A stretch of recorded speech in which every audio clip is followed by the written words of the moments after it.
Good morning everyone, this is Vishakha and you're watching Crypto TV. Here are the news headlines.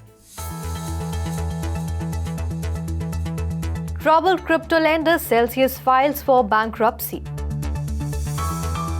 Cryptocurrencies rebound, Bitcoin climbs above $20,000. Former crypto advisor Michelle Barr confirmed as top US financial watchdog. UK court allows serving legal documents via NFTs. StarkWare confirms long-rumored StarkNet token. Rare CryptoPunk NFT sells for $2.6 million. Ukraine seizes assets from OTC crypto brokers for cooperating with Russians. Compass Mining CEO and CFO resigned amid setbacks and disappointments. Tony Hawk skates into the Metaverse with largest virtual skate park ever made.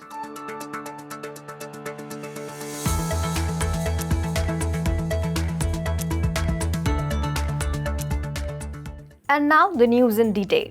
Crypto company Celsius has officially begun the process of filing for Chapter 11 bankruptcy protection. In a Wednesday statement, the company said it has $167 million in cash on hand to support operations during its restructuring.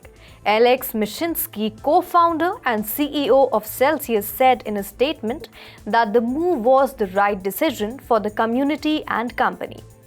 The Hoboken, New Jersey-based company made headlines a month ago after freezing customer accounts, blaming extreme market conditions. Voyager filed for Chapter 11 bankruptcy protection last week after suffering losses due to exposure to now defunct hedge fund Three Arrows Capital. Cryptocurrencies rebounded Thursday as some investors saw Bitcoin and other digital assets as effective bets against spiraling US inflation. Bitcoin climbed above $20,000, the first gain for the first time in 6 days. The rebound in cryptocurrencies is a break from the move of US stocks, which fell after US retail inflation climbed to a fresh 41-year high of 9.1%, triggering speculations of a 75 to 80 basis points rate hike by the Federal Reserve at its policy meeting next month.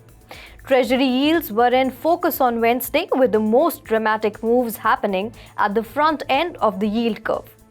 The 10-year rose as high as 3.04%, following the CPI print before retreating, with 2-year yields rising as much as 3.17%, prompting a further inversion.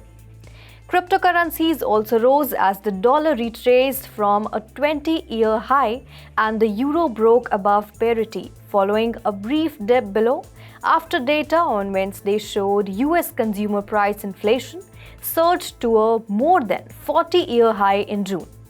Recent data show that despite Bitcoin's 11% correction from July 9 to July 12, the top traders have increased their leverage longs.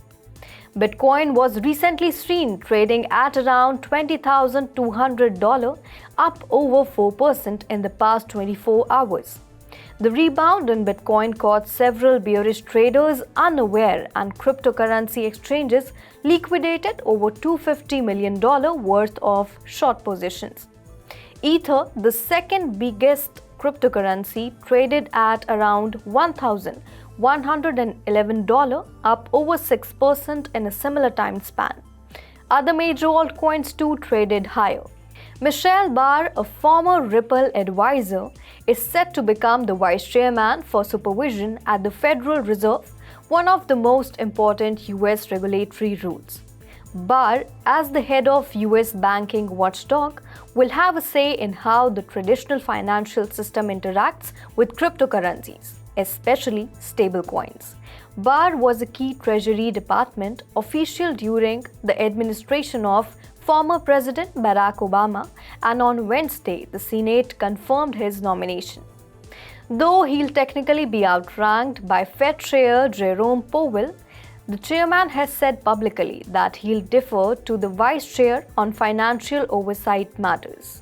The High Court of England and Wales has allowed the founder of Italy-based online gambling company Microgame to file a lawsuit against anonymous people through a non-fungible token drop. This will allow the company's founder to serve legal documents to people who are not known but connected to two digital wallets. This is significant in the crypto sector where scams and hacks can often only be tied to wallet addresses. Microgame's founder claimed to have been lured by an online brokerage into depositing about 2.1 million USDT and 230,000 USDC into two wallets that turned out to be fraudulent.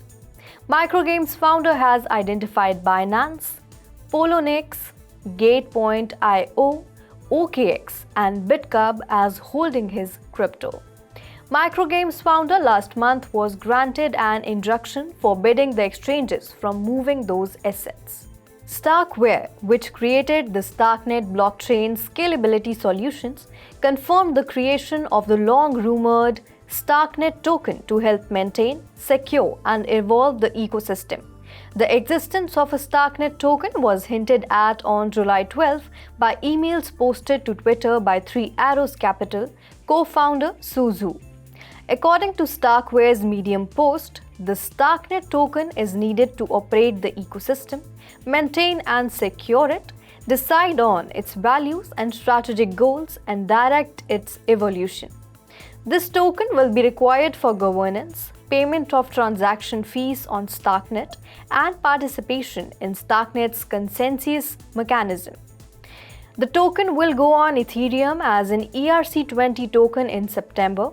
The company has minted an initial 10 billion tokens, which will be allocated to core StarkNet contributors, including StarkWare, StarkWare investors, and StarkNet developer partners. Tokens will also go to the new StarkNet Foundation, a non-profit dedicated to maintaining the network as a public good. In the latest major sale in CryptoPunk's recent resurgence, a rare CryptoPunk NFT sold for 2,500 Ether or roughly $2.6 million. The ape-traded NFT in the 32nd rarest punk in the 10,000 edition collection, according to data from analytics platform Rarity Tools. The sale was the fifth largest in the collection's history. Based on CryptoPunk #4464's estimated market value, the sale was a fair deal for both the buyer and the seller. The buyer was pseudonymous NFT whale Zoom C, whose collection now includes 24 CryptoPunks and 113 Meebits. Ukrainian prosecutors have seized a wealth of assets belonging to over-the-counter OTC brokers who illegally facilitated cryptocurrency purchases for users from Russia and Russia-occupied territories. The Prosecutor General's Office of Ukraine announced that the clients of those dealers were able to convert cash and non-cash funds into cryptocurrency without paying taxes.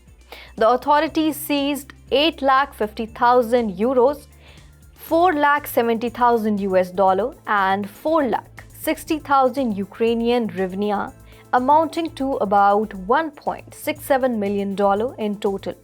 Also, 830 kilograms of silver, 6 pieces of land, and 3 apartments.